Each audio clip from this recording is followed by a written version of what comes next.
Greetings of the day.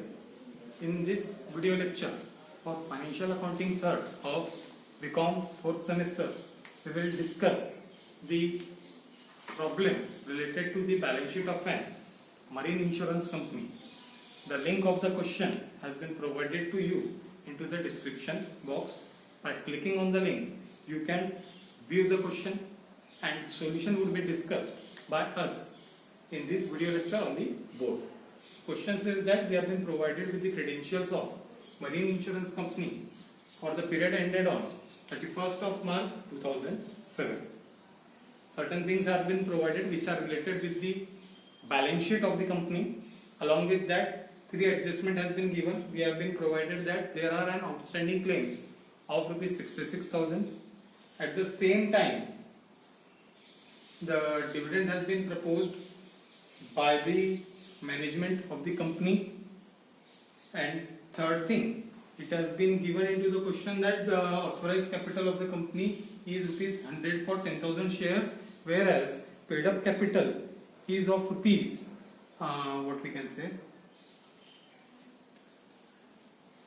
paid up capital is for rupees 50 per share.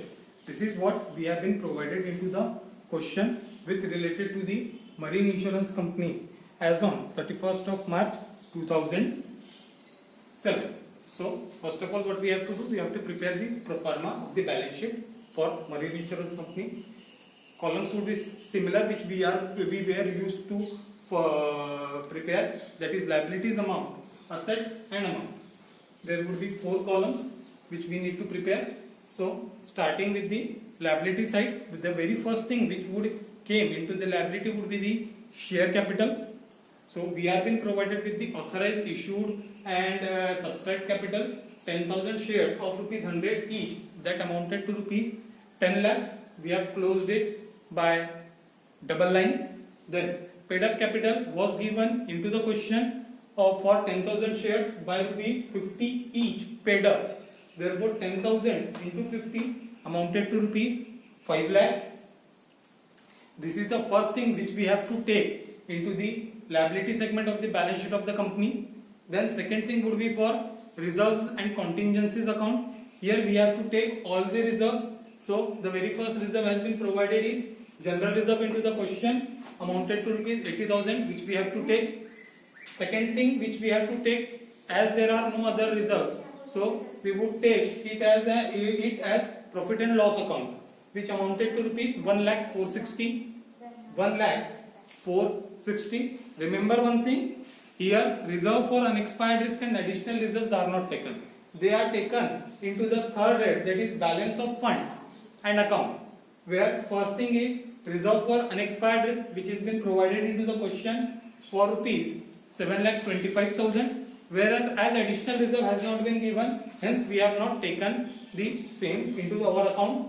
Then next we have to take is the permanent liability or debt capital, that is debentures.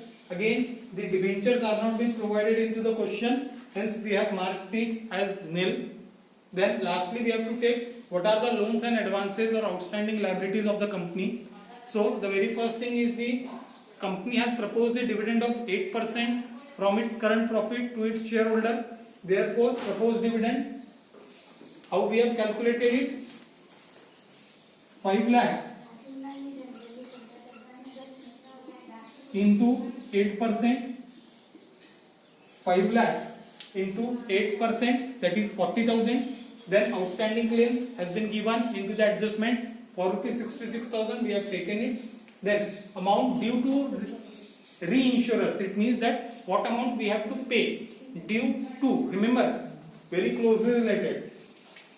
If question says due to, it is liability. If it is due from, it is assets.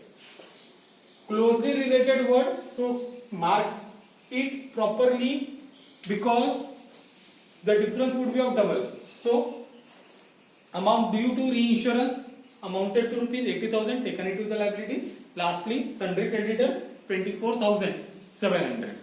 All these were the liabilities for our balance sheet. Now moving to the assets of the marine insurance company. The very first thing we take into the account what are the loan provided by the insurance company. As the question doesn't have this thing, as we have marked it nil. Second thing, we have to take investment. In investment, directly investment head has been given 7,40,000. We have taken it. Second thing which has been given is deposits with controller of insurance. As we have discussed earlier, the controller of insurance is IRDA, Insurance Regulatory and Development Authority of India, IRDA Act. It can be pronounced like that also, or IRDA. So every insurance company has to put certain amount of deposit with the authority. Here, that is why it is an investment for the company amounted to rupees 5 lakh. We have taken it. Third thing, we have to taken that there is any kind of house property with the insurance company. We have marked it nil. Then there are no agent balances. Hence, we don't have to recover anything. Hence, it is marked nil. Fifth thing, we have to take, are there any outstanding premium which is to be received from the customer? Yes, definitely question has said that there is an outstanding premium of 42,000. We have taken it. Then is interest, dividend and rent receivable by the company. So the question says that a dividend on the investment amounted to rupees 12,000 is been receivable. Hence we have taken it into the sixth head. Next is amount due from other insurers. This is what we have discussed. As it is due from, it is the part of assets. So amount due from agents which is to be received amounted to rupees 27,000. Then there are debtors of the company amounted to rupees 33,160, which is the 8th head. In the 9th, we have to take cash and bank balances. Cash and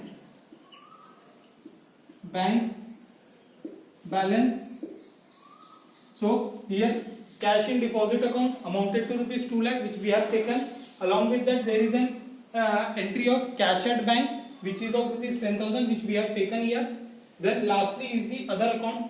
Apart from all these things, if there are other assets of the insurance company, we have to take into the other account side. That is, in this particular question, it is furniture and fitting, which amounted to rupees 52,000. Then there might be any prepaid expenses or any other fixed assets. All these are to be taken into the other account of the insurance company. So these are all the heads which we have marked into, or which we have written into the balance sheet as per their nature. If they were of liability head, they should be transferred to liability. If they belong to asset, transferred to asset. And this is the specimen solution which we have to prepare for each insurance company. Once we are done with all that, now we have to make the total of the balance sheet. As we all know, the total of balance sheet should be tallied at every point of time. Hence, first of all, we make the total of liability side. It amounted to rupees 16,16,160. Similarly, after that, we move to the asset side and we have made the total, and it again amounted to rupees 16,16,160. Hence, as our balance sheet is tallied, it means that we can assume that our solution might be correct. So, this is it for this lecture. In this lecture, what we have seen, how to prepare the balance sheet for the general insurance company. Until next lecture, stay tuned. Thank you.